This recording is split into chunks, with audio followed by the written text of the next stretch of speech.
തിരുവനന്തപുരം SCTയിൽ പ്രസവത്തിനെത്തിയ യുവതി അണുബാധയെ തുടർന്ന് മരിച്ചുവെന്ന പരാതിയിൽ വിശദ അന്വേഷണത്തിന് ആരോഗ്യവകുപ്പ് തിരുവനന്തപുരം മെഡിക്കൽ കോളേജ് ആശുപത്രിക്ക് പുറത്തുനിന്നുള്ള വിദഗ്ധർ പരാതി അന്വേഷിക്കും. 26-കാരിയായ ശിവപ്രിയ അണുബാധയെ തുടർന്ന് ഇന്നലെയാണ് മരിച്ചത്. യുവതിയുടെ പോസ്റ്റ്മോർട്ടം ഇന്ന് നടക്കും. രജിത് ചേരുകയാണ് വിവരങ്ങളുമായി.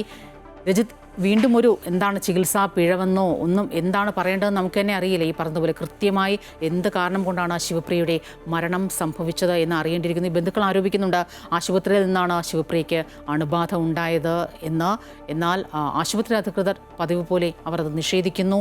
ആശുപത്രിയിൽ നിന്ന് അധികൃതർ ചികിത്സാ പിഴവ് ഉണ്ടായിട്ടില്ല. ഇത് അന്വേഷിക്കുന്നതിന് ഒരു 3-അംഗ സമിതി ഇപ്പോൾ നിയോഗിച്ചിട്ടുണ്ടല്ലോ. തീർച്ചയായും കരിക്കകം സ്വദേശിയായ 26-കാരിയായ ശിവപ്രിയ ഇന്നലെയാണ് അണുബാധയെ തുടർന്ന് SIT ആശുപത്രിയിൽ മരിക്കുന്നത്. തുടർന്ന് ഇതുമായി ബന്ധപ്പെട്ടുകൊണ്ട് കുടുംബം ആരോപണവുമായി രംഗത്തെത്തുകയായിരുന്നു. കുടുംബം പറയുന്നത് നേരത്തെ സൂചിപ്പിച്ചതുപോലെ തന്നെ ആശുപത്രിയിൽ നിന്നാണ് അണുബാധ ഏറ്റിട്ടുള്ളത് എന്നാണ്.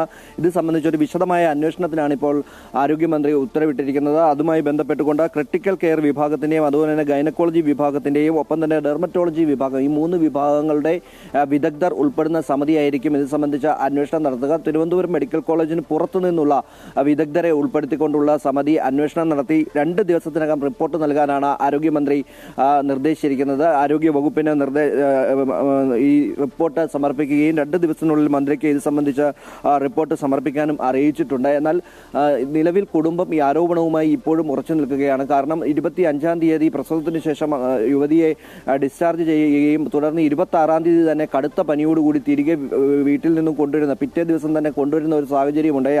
അതുകൊണ്ട് തന്നെ ആശുപത്രിയിൽ നിന്നാണ് അണുബാധ ഉണ്ടായിട്ടുള്ളത് എന്ന കാര്യത്തിൽ ഉറച്ചു നിൽക്കുക. എന്നാൽ ഡോക്ടർമാർ ഇത് സംബന്ധിച്ച് പറയുന്ന വിശദീകരണം ഈ ആശുപത്രിയിൽ നിന്നല്ല ഉണ്ടായിട്ടുള്ളത് എന്നാണ്. അങ്ങനെയെങ്കിൽ മറ്റുള്ള രോഗികൾക്ക് കൂടി അല്ലെങ്കിൽ മറ്റു പ്രസവത്തിനായി എത്തിയിട്ടുള്ള മറ്റുള്ളവർക്ക് കൂടി രോഗം പകരേണ്ട ഒരു സാഹചര്യമുണ്ട്, അല്ലെങ്കിൽ അണുബാധ ഉണ്ടാകേണ്ട ഒരു സാഹചര്യമുണ്ട് എന്ന ഒരു വിശദീകരണം കൂടി ആശുപത്രിയുടെ ഭാഗത്തു നിന്ന് ഉണ്ടാകുന്നുണ്ട്. എന്തായാലും ഇക്കാര്യത്തിൽ വിശദമായ ഒരു അന്വേഷണത്തിനാണ് നിർദ്ദേശം നൽകിയിട്ടുള്ളതും. അതുകൊണ്ട് തന്നെ തിരുവനന്തപുരം മെഡിക്കൽ കോളേജിന് പുറത്തു നിന്നുള്ള ഡോക്ടർമാരെ എത്തിച്ച് വിദഗ്ധരെ എത്തിച്ചുകൊണ്ട് ഇത് സംബന്ധിച്ച പരിശോധന നടത്താനാണ് തീരുമാനിച്ചിരിക്കുന്നത്. നിലവിൽ ശിവപ്രിയയുടെ പോസ്റ്റ്മോർട്ടം നടപടികളടക്കം ഇന്ന് നടക്കും. പോസ്റ്റ്മോർട്ടത്തിന് ശേഷം മൃതദേഹം കുടുംബത്തിന് വിട്ടു നൽകും. പ്രധാനമായ അവരുടെ ആവശ്യം പോസ്റ്റ്മോർട്ടം നടത്തി ഇത് സംബന്ധിച്ച് വിശദമായ ഒരു അന്വേഷണം ഉണ്ടാകണമെന്നാണ്. ആ കാര്യം ഇന്നലെ തന്നെ അംഗീകരിക്കുകയും ചെയ്തു. അതിന്റെ കൂടി അടിസ്ഥാനത്തിലാണ് ഇക്കാര്യത്തിൽ ഇപ്പോൾ ഒരു വിശദമായ അന്വേഷണത്തിന് 3-അംഗ സമിതിയെ നിയോഗിച്ചിരിക്കുന്നത്.